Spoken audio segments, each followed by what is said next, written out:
Hello friends, Pravina Ahir kitchen YouTube ચેનલમાં આપનું સ્વાગત છે। જય શ્રી કૃષ્ણ। મિત્રો, આજે આપણે બનાવીશું રવો અને ઘઉંના લોટના સ્નેક્સ। અને જો મિત્રો તમને મારા વિડીયો સારા લાગતા હોય તો લાઇક અને શેર જરૂરથી કરજો। અને હા મિત્રો, મારી ચેનલમાં નવા હોય અને હજી સુધી સબસ્ક્રાઈબ ન કર્યું હોય તો પ્લીઝ સબસ્ક્રાઈબ કરી દેજો। તો ચાલો બનાવીએ સ્નેક્સ। તો મિત્રો, સ્નેક્સ બનાવવા માટે મેં એક આ મોટું કોઈ વાસણ લઈ લેવાનું છે। આપણે એમાં મેં મોટો પોણો કપ રવો લીધો છે અને આ જે સૂજી કહીએ એકદમ ઝીણો લેવાનો છે અને જાડો હોય તમારી આગળ તો આપણે મિક્સરમાં એને પીસી લેવાનો છે, જેથી એકદમ સરસ ઝીણો કરી લેવાનો છે। આવી રીતે એકદમ ઝીણો છે, આવી રીતે ઝીણો હોવો જોઈએ। એને આપણે આ વાસણમાં જવા દઈશું। તો મિત્રો, ઝીણા રવાની સામે આપણે આ ચોથા ભાગના ઘઉંનો લોટ લીધેલો છે। આપણે ઝીણો લોટ લીધેલો છે, જે રોટલી બનાવીએ એ જ લોટ લીધેલો છે। આપણે સ્વાદ પ્રમાણે નિમકને જવા દઈશું અને આવી રીતે અડધી ચમચી જેટલા અજમા લેવાના છે અને હાથેથી આવી રીતે મસળી નાખવાના છે। મિત્રો, આ તમે નાના બાળકોના લંચ બોક્સમાં પણ આપી શકો છો, બધા જ ને ખૂબ ભાવશે આવી રીતે બનાવશો સ્નેક્સ તો। અને આપણે 2 થી 3 ચમચી જેટલું મોણ દેવાનું છે।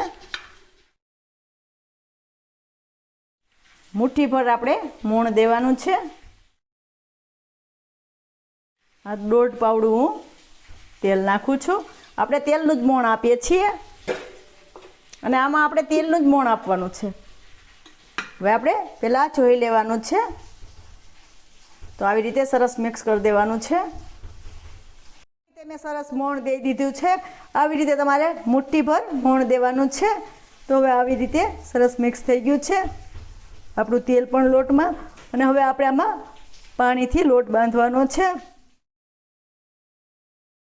આ મેં પોણો કપ પાણી લીધેલું છે, એમાં જોઈએ એ પ્રમાણે પાણી નાખીશું અને સોફ્ટ લોટ તૈયાર કરવાનો છે। આપણે જે રીતના રોટલીનો લોટ બાંધીએ એવી રીતે આપણે બાંધવાનો છે, વધારે કડક નથી બાંધવાનો। આપણે ભાખરીનો લોટ બાંધીએ એવી રીતે કડક નથી બાંધવાનો। તો આવી રીતે હવે આપણે લોટને બાંધી લેશું।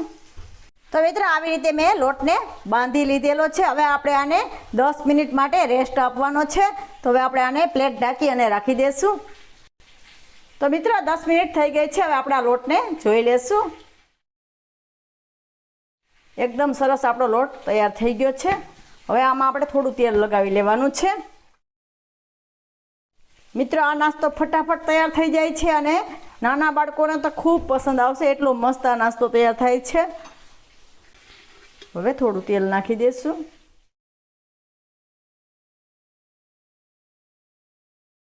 આવી રીતે તેલ લગાવી અને આવી રીતે હાથેથી કરી લેવાનું છે।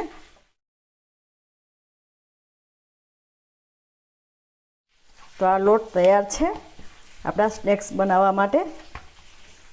તો મિત્રો, હવે આમાંથી થોડો આપણે લોટ લઈ લેવાનો છે। આવી રીતે જેમ રોટલીનો લુઓ બનાવીએ એવી રીતે આપણે બનાવી લેવાનો છે। અને આપણે રોટલી બનાવીએ એવી રીતે આને વણી લેવાનું છે। તો હવે આપણે આને વણી લેશું અને આને સાઈડ ઉપર રાખી દઈશું।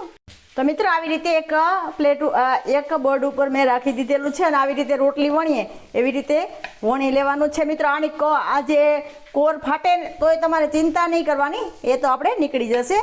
આમાં તો નથી ફાટતી, પણ કદાચ ફાટી જાય એમ। મારે તો બરાબર સરસ લોટ બંધાણો છે એટલે નથી ફાટી। તો આવી રીતે આપણે રોટલી બનાવી લેવાની છે, મીડિયમ થીક એવી રોટલી બનાવી લેવાની છે। તો મિત્રો, આવી રીતે મેં રોટલી બનાવી લીધેલી છે। આવી રીતે આવી રોટલી બનાવી લેવાની છે। પછી કોઈ પણ આવું ઢાંકણ લઈ લેવાનું છે, કોઈ પણ કટર લઈ લેવાનું છે, એનાથી આવી રીતે આપણે કટ કરી લેવાનું છે। તો આવી રીતે કટ કરી લેશું।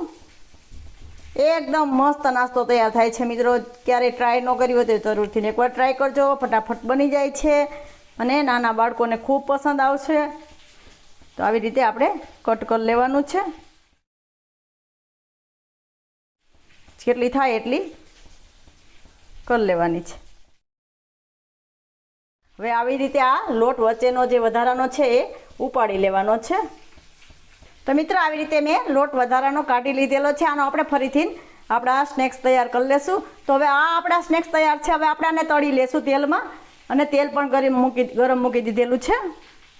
તો મિત્રો આપણું તેલ પણ ગરમ થઈ ગયું છે. હવે આપણે આ સ્નેક્સને એમાં જવા દઈશું.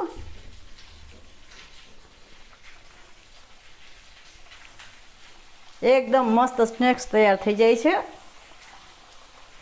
આવી રીતે ફટાફટ તૈયાર થઈ જાય છે. તળાઈ પણ તરત જ જાય છે.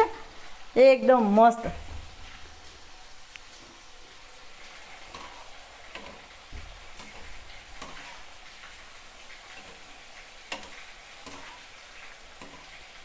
અને આપણે થોડા બ્રાઉન ઉપર થવા દેશું.